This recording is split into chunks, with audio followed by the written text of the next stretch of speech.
Hello friends, स्वागत है आपका माय हिमाचल न्यूज में। हिमाचल प्रदेश तथा अन्य प्रमुख खबरों के लिए माय हिमाचल न्यूज चैनल को सब्सक्राइब कर लें, साथ में बेल आइकन को भी प्रेस कर दें ताकि हिमाचल प्रदेश की हर खबर आपको मिलती रहे। तो सबसे पहले बात करेंगे हिमाचल के कोरोना अपडेट पे। तो हिमाचल में 282 नए संक्रमित, मुख्य सूचना आयुक्त भी पॉजिटिव। हिमाचल प्रदेश में बुधवार को 67 पुलिस जवानों समेत 282 कोरोना पॉजिटिव मरीज सामने आए हैं। वहीं नेरचौक मेडिकल कॉलेज में 52 वर्षीय कोरोना संक्रमित व्यक्ति ने दम तोड़ दिया।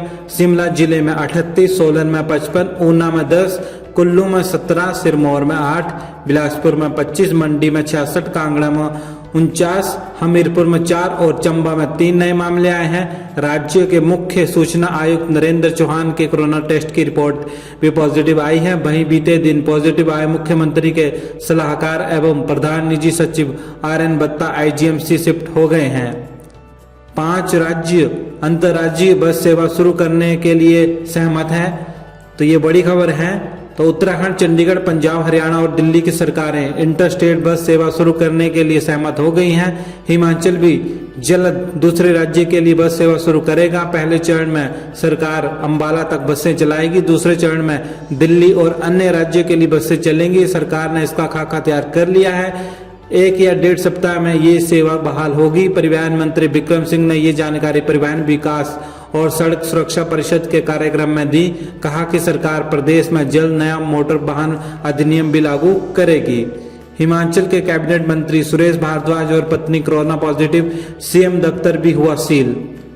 हिमाचल प्रदेश कैबिनेट में शामिल शहरी विकास मंत्री सुरेश भारद्वाज, उनकी पत्नी और बेटी की कोरोना रिपोर्ट पॉजिटिव आई है। बुधवार सुबह अचानक स्वास्थ्य खराब होने के चलते शहरी विकास मंत्री की पत्नी को शिमला में IGMC अस्पताल लाया गया। यहां पर उनका कोविड टेस्ट हुआ जो कि पॉजिटिव आया। बता दें कि मंगलवार को शहरी विकास मंत्री के बेटा भी कोरोना संक्रमित हुए थे। उन्होंने 2 अक्टूबर को रिज मैदान में महात्मा गांधी की जयंती अवसर पर कार्यक्रम में हिस्सा लिया था। इस कार्यक्रम में CM जयराम ठाकुर भी मौजूद थे। उसके बाद से भारद्वाज घर पर ही थे। हिमाचल प्रदेश सरकार के 3 मंत्री अब तक कोरोना की चपेट में आ चुके हैं। इनमें बिजली मंत्री सुखराम चौधरी, जल शक्ति मंत्री महेंद्र सिंह ठाकुर कोरोना संक्रमित हुए हैं और वे अब ठीक हो चुके हैं। अब सुरेश भारद्वाज को कोरोना हुआ है। इसके अलावा भाजपा के बंजार के विधायक सुरेंद्र शौरी कोरोना संक्रमित है। उनसे पहले भाजपा विधायक परमजीत पम्मी और कुछ और विधायक भी कोरोना की चपेट में आ चुके हैं।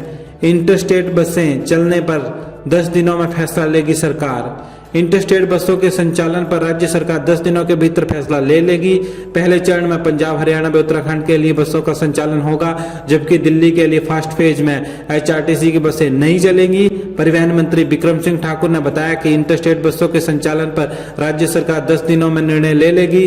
पहले चरण में दिल्ली के लिए बसों का संचालन नहीं होगा। इंटरस्टेट बसों के संचालन के लिए पंजाब, हरियाणा व उत्तराखंड से बात हो गई है। उत्तराखंड के लिए हरिद्वार तक ही बसें चलेंगी, जबकि चंडीगढ़ से बात चल रही है। बताते चले कि परिवहन विभाग द्वारा इंटरस्टेट रूटों पर बसों के संचालन के लिए SOP तैयार कर दी गई थी। विभाग द्वारा सितंबर माह के आखिर सप्ताह के दौरान SOP को मंजूरी के लिए राज्य सरकार को भेज दिया गया था। SOP के तहत बाहरी राज्यों के लिए 60% सीटों के साथ बसों का संचालन हो सकता है। बसों में यात्रियों को सोशल डिस्टेंसिंग का पूरा ध्यान रखना होगा। AC बसों में 50% सवारियों ही सफर कर पाएंगी। नॉन AC बसों में 5 से 6 सीटें आरक्षित रखी जाएंगी, जो बच्चों, वरिष्ठ नागरिकों सहित बीमारियों से ग्रस्त लोगों के लिए आरक्षित होंगी। प्रदेश से बाहरी राज्यों के लिए मार्च माह से ही बसों का संचालन बंद पड़ा हुआ है। हिमाचल में कैबिनेट बैठक टलने से स्कूल खोलने का मामला भी लटक गया है। हिमाचल मंत्रिमंडल की 9 अक्टूबर को प्रस्तावित बैठक टलने से प्रदेश में स्कूल खोलने का मामला भी लटक गया है। आगामी सप्ताह तय होने वाली बैठक के बाद ही तय होगा कि 15 अक्टूबर के बाद स्कूल खुलेंगे या बंद रहेंगे। विद्यार्थियों को भी अगली कक्षा में बिना परीक्षा दिए प्रमोट होने के लिए अभी इंतजार करना होगा। प्रदेश में 15 अक्टूबर से स्कूल खोलने और कॉलेजों में फर्स्ट और सेकंड ईयर के विद्यार्थियों को बिना परीक्षा लिए अगली कक्षा में प्रमोट करने के मामलों पर 9 अक्टूबर को प्रस्तावित कैबिनेट बैठक में फैसला होना था। शिक्षा विभाग ने प्रस्ताव तैयार कर भेज दिया है। 15 अक्टूबर से बोर्ड कक्षाओं 10वीं और जमा 2 कक्षा को खोलने का प्रस्ताव बनाया गया है। 9वीं से जमा 2 कक्षा वाले स्कूल खोलने का विकल्प भी प्रस्तावित में शामिल है। पहली से 8वीं कक्षा को लेकर फिलहाल कोई प्रस्ताव तैयार नहीं किया गया है। कॉलेजों में फर्स्ट और सेकंड ईयर के स्टूडेंट को अगली कक्षाओं में प्रमोट करने का प्रस्ताव भी तैयार है। पिछली कक्षा की परीक्षा के 50% अंकों, वर्तमान कक्षा के इंटरनल असेसमेंट के 30% और टीचर असेसमेंट के 20% अंकों के आधार पर विद्यार्थियों को बिना परीक्षा लिए अगली कक्षा में प्रमोट करने की तैयारी चल रही है। हिमाचल के सीएम जयराम ठाकुर 2 दिन के लिए क्वारंटीन, कैबिनेट मीटिंग टली। हिमाचल प्रदेश के सीएम जयराम ठाकुर के क्वारंटीन होने के चलते 9 अक्टूबर को प्रस्तावित कैबिनेट की बैठक टल गई है। फिलहाल सीएम जयराम ठाकुर 3 दिन के लिए क्वारंटीन है। जानकारी के अनुसार सीएम जयराम ठाकुर का 8 अक्टूबर को कोरोना टेस्ट होगा। बंजार के भाजपा के कोरोना पॉजिटिव विधायक सुरेंद्र शौरी के संपर्क के आने से मुख्यमंत्री क्वारंटीन हुए हैं। अब सीएम 3 दिन स्वास्थ्य विभाग की निगरानी में है। इसी वजह से अब कैबिनेट बैठक टाल दी गई है। बैठक की आगामी तिथि जल्द घोषित की जाएगी। आगामी मंत्रिमंडल की बैठक अहम मानी जा रही है क्योंकि इसमें बाहरी राज्यों के लिए बसें चलाने और स्कूल खोलने जैसे अहम फैसले लिए जा सकते हैं। फिलहाल बैठक टली है और आगामी तारीख के बारे में कोई सूचना अभी तक नहीं दी गई है। कृषि विश्वविद्यालय पालमपुर में सभी प्रवेश परीक्षाएं स्थगित हो गई हैं। हिमाचल के कृषि विश्वविद्यालय पालमपुर में होने वाली परीक्षाएं, प्रवेश परीक्षाएं और काउंसलिंग प्रशासनिक कारणों के चलते फिलहाल स्थगित कर दी गई हैं। प्रवेश परीक्षा और काउंसलिंग की तारीखों की विश्वविद्यालय जल्द घोषणा करेगा। कृषि विश्वविद्यालय के 10 अक्टूबर को बीएससी ऑनर्स बे वीवीएससी एंड एएच की प्रवेश परीक्षा थी। 18 अक्टूबर को बीएससी एग्रीकल्चर बे एमबीएससी के कार्यक्रमों समेत ईटी आधारित और मेरिट आधारित प्रवेश के लिए काउंसलिंग की तारीख अगले आदेशों तक टाल दी गई है। कृषि विश्वविद्यालय के संयुक्त निदेशक डॉक्टर हृदय पाल सिंह ने कहा कि प्रवेश परीक्षाएं समेत अन्य कार्यक्रमों और काउंसलिंग फिलहाल स्थगित कर दी गई है। इसके लिए जल्द नई तारीखों की घोषणा की जाएगी।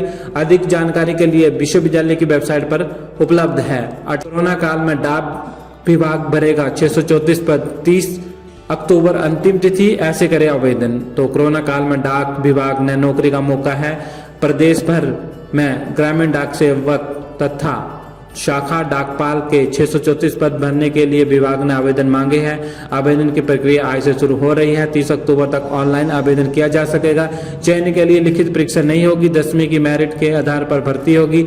आवेदन आने के बाद विभाग 10वीं से प्राप्त अंकों के आधार पर मेरिट बनाएगा। इस मेरिट के दायरे में आने वाले उम्मीदवारों को साक्षात्कार के लिए बुलाया जाएगा और चयन होगा। साक्षात्कार के लिए मेरिट में चयनित उम्मीदवारों के पंजीकृत नंबर पर इसका संदेश भेजा जाएगा। कांगड़ा में 144 पदों के लिए भर्ती की जानी है। इसमें धर्मशाला मंडल के 89 और देहरा मंडल के 55 पदों के लिए भर्ती होनी है। हिमाचल में जल्द लागू होगा नया motor vehicle act. Himachal Pradesh में नया मोटर व्हीकल एक्ट जल्द लागू होगा। केंद्र ने इसे पिछले साल लागू कर दिया था। प्रदेश के परिवहन मंत्री बिक्रम सिंह ठाकुर ने कहा कि इस एक्ट को मानसून स्तर में विधानसभा से पारित करवाया था। जैसे ही विधेयक को मंजूरी मिलेगी ये राज्य में कानून बन जाएगा। देश भर में संशोधित मोटर व्हीकल एक्ट पिछले साल सितंबर से लागू कर दिया था। इस एक्ट में भारी जुर्माने का प्रावधान किया गया है। पहले के मुकाबले संशोधित मोटर व्हीकल एक्ट में कई गुना ज्यादा जुर्माने का प्रावधान किया गया है। केंद्र सरकार ने राज्यों को छूट दी थी कि वे एक्ट को लागू करने या न करने अथवा जिसमें जुर्माने के प्रावधानों पर फैसला ले सकती है। तो वीडियो को लाइक कर दीजिएगा, चैनल को सब्सक्राइब कर दीजिएगा। जय हिंद, जय भारत।